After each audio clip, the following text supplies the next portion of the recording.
नमस्कार, active time news में आपका स्वागत है। पेश है राजस्थान के साथ पंजाब हरियाणा की बड़ी खबरें। पटना में एनडीए से सीट बंटवारे का फॉर्मूला तय। 104 सीट पर जदयू और 100 पर भाजपा लड़ेगी। चिराग पासवान की लोजपा 30 सीटों पर चुनाव लड़ेगी। जीतन राम मांझी की पार्टी को 4 सीट मिलेगी। बिहार विधानसभा चुनाव को लेकर एनडीए में सीट शेयरिंग का फॉर्मूला तय हो गया है। कुल 243 सीटों में से जदयू सबसे ज्यादा 104 सीटों पर उम्मीदवार उतारेगी। भाजपा 100 सीटों पर चुनाव लड़ेगी। चिराग पासवान की लोजपा 30 सीटों पर उम्मीदवार उतारेगी। सीट शेयरिंग का यह फॉर्मूला लगभग तय। इसमें 1-2 सीटों में फेरबदल हो सकता है। एनडीए का हिस्सा बनी जीतन राम मांझी की पार्टी 4 सीट पर चुनाव लड़ेगी। महागठबंधन का हिस्सा रहे उपेंद्र कुशवाहा भी वापस एनडीए में लौट आए हैं। उनकी पार्टी विधानसभा की 5 सीटों पर अपनी उम्मीदवार उतारेगी। कृषि बिल के विरोध में शिरोमणि अकाली दल शनिवार को ही एनडीए से अलग हुआ है। भाजपा नहीं चाहती कि अब उसका कोई और सहयोगी एनडीए से अलग हो, इसलिए उसने चिराग पासवान को मनाने के लिए अपने हिस्से की कुछ सीटें उन्हें दी हैं। एनसीबी के सामने दीपिका का इमोशनल कार्ड। पूछताछ के दौरान 3 बार रोई दीपिका पादुकोण। दीपिका ने पूछताछ के दौरान ड्रग्स चैट की बात स्वीकार की, लेकिन खुद ड्रग्स लेने की बात से इनकार कर दिया।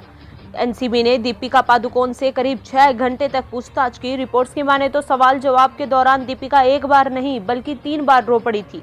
इस दौरान एनसीबी के अधिकारियों ने उन्हें इमोशनल कार्ड न खेलने की नसीहत दी। एनसीबी की पूछताछ में दीपिका पादुकोण ने ड्रग्स चैट करने की बात स्वीकार की, ड्रग्स लेने की बात से इनकार किया। दीपिका ने एनसीबी को बताया कि उनका पूरा ग्रुप डूप लेता है, जो कि सिगरेट है जिसमें कई नशीली चीजें होती हैं। रिपोर्ट्स में दावा किया जा रहा है कि जब एनसीबी ने दीपिका से चैट में इस्तेमाल हुए वीड और हशीश शब्दों के बारे में पूछा तो उन्होंने स्पष्ट जवाब नहीं दिया। तब उनसे पूछा गया कि वो जो डूप लेती हैं क्या उसमें ड्रग्स भी है।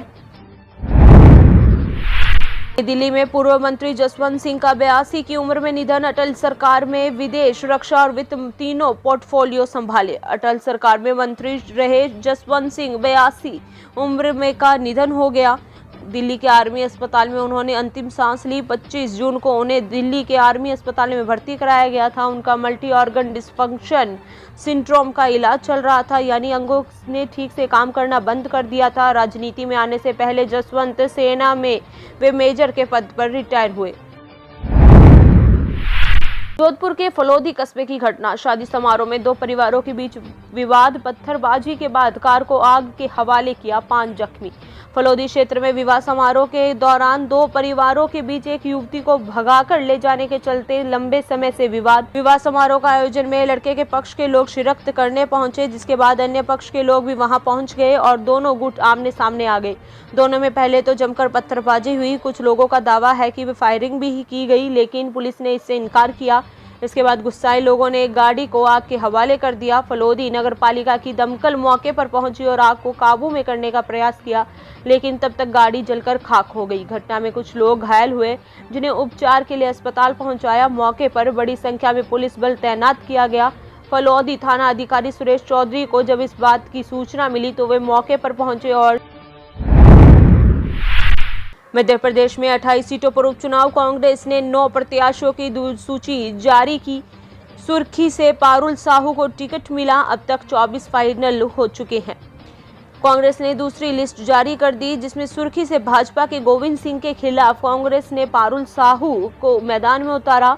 कमलनाथ ने दिल्ली में सोनिया गांधी और राहुल गांधी को लिस्ट सौंपी। अब सिर्फ 4 सीटों के लिए उम्मीदवार का चयन करना शेष रहेगा। मध्य प्रदेश में 28 सीटों पर होने वाले उपचुनावों को देखते हुए कांग्रेस ने दूसरी लिस्ट जारी कर दी है। आज 9 उम्मीदवारों के नाम पार्टी ने तय कर दिए। कांग्रेस से भाजपा में आए मंत्री गोविंद सिंह राजपूत के सामने पारुल साहू को उतारा गया।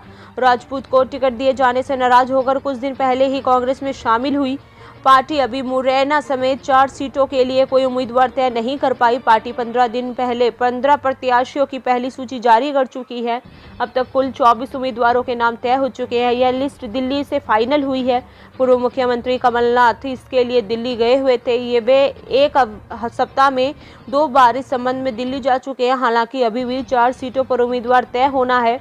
भाजपा ने अभी तक एक भी प्रत्याशी का ऐलान नहीं किया। मुख्यमंत्री शिवराज सिंह चौहान ने कहा कि उनके उम्मीदवार तय हैं और प्रचार कर रहे हैं। दिल्ली में गृह मंत्री अमित शाह से मिलने पहुंचे सीएम मनोहर लाल।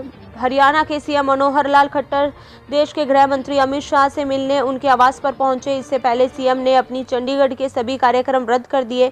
मुलाकात के दौरान सीएम प्रदेश में मंत्रिमंडल विस्तार, बड़ौदा उपचुनाव, भाजपा संगठन में कई नई नियुक्तियों पर भी चर्चा कर सकते हैं।